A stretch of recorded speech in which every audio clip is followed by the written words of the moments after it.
and that is the Baltimore Ravens.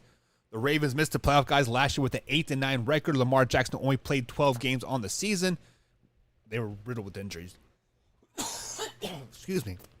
They were riddled with injuries. Everybody that had an ACL tore it last season on the Ravens. So, with that being said,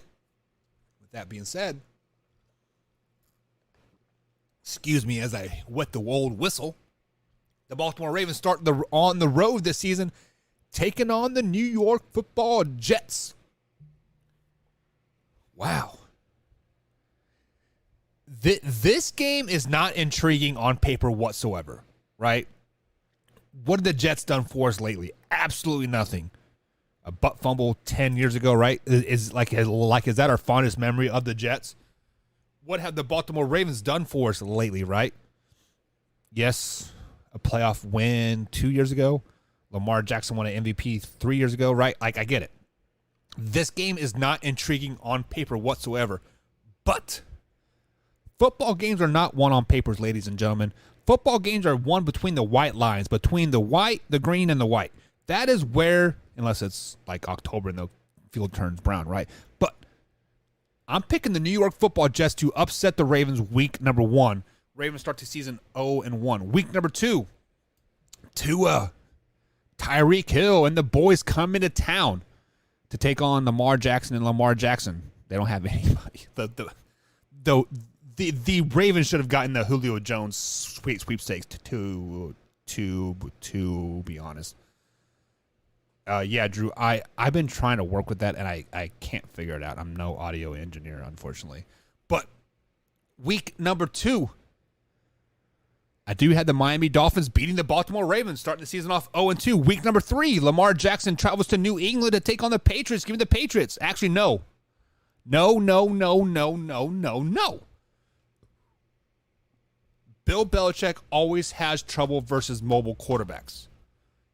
And what is Lamar Jackson? He is a running back that happens to be able to throw the ball, a.k.a. a mobile quarterback. Give me the Baltimore Ravens in this week 3 matchup. Week number 4 doesn't get any easier for the Baltimore Ravens as the Bills come into town. Good Lord. Buffalo Bills, another win for them. Ravens are starting the season off 1-3. Give us a week 5 matchup with the Cincinnati Bengals coming to town. Bengals are good. Bengals are going to win this division at 11-6. And one of their 11 wins are week number 5 over the Baltimore Ravens. Week number 6, the Ravens travel to New York, not to take on the Jets this time, but take on the Giants. The Giants are another team that is not good on paper. Saquon Barkley hasn't played a full season in, 3 years? However, he's back healthy. Mr. King Quad himself has added like 2 inches onto his quad, so it's at least 46 inches wide now. Good grief. That's half of the freaking line is one of his quads. And I think the Baltimore Ravens are going to realize that trading Hollywood Brown has been more detrimental to the team than they had first originally thought. This is where it rears his scary head. They cannot pass the ball down the field.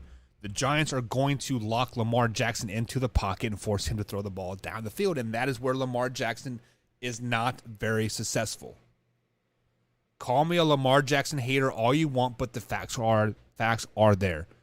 Passes over 12 yards down the field, Lamar Jackson has a 37% completion rating. Call a spade a spade. Giants win this game. Wow. 1 win in the first 7 weeks, and it's versus the Patriots. Give us a week 7 matchup. Cleveland Browns and their quarterback controversy comes into town to take on the Baltimore Ravens. A division game.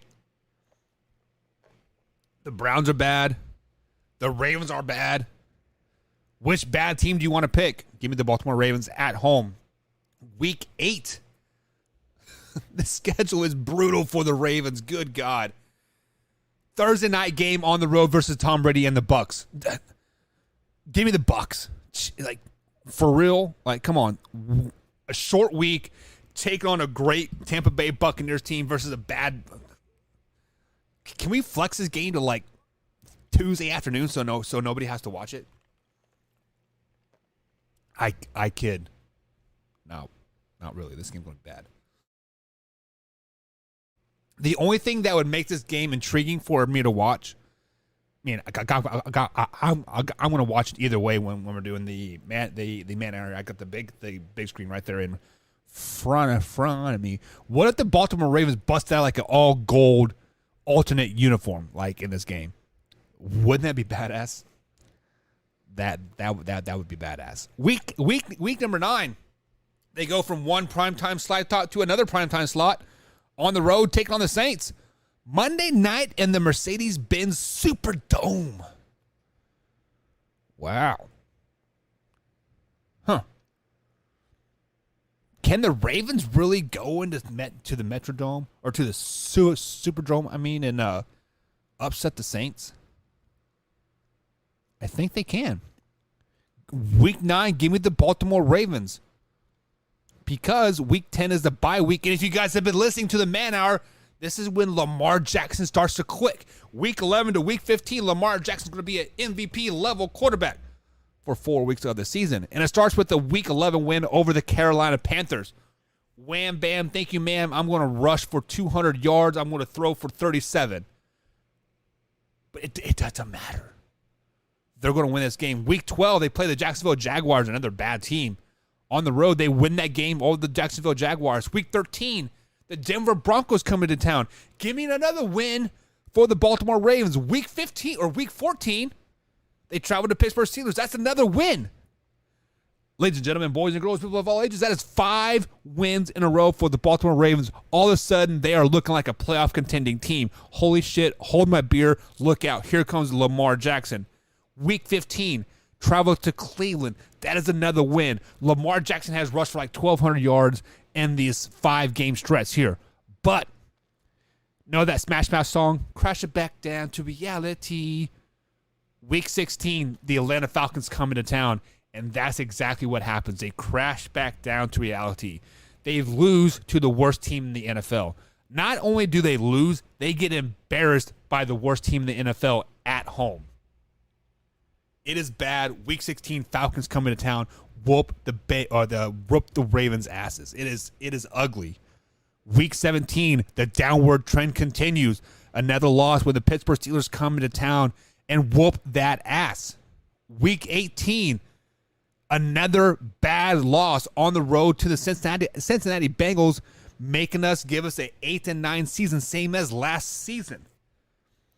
Now, I can tell you guys already, I can see the comments from Joe and Joe Drunk's dad and Trent and all you Ravens fans out there.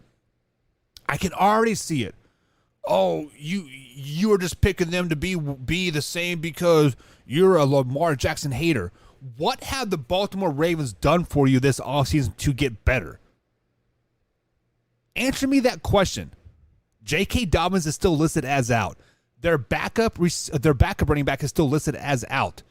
Lamar Jackson is at camp, but they are going to sign him like a $500 million contract, making him the highest paid quarterback, I'm sure.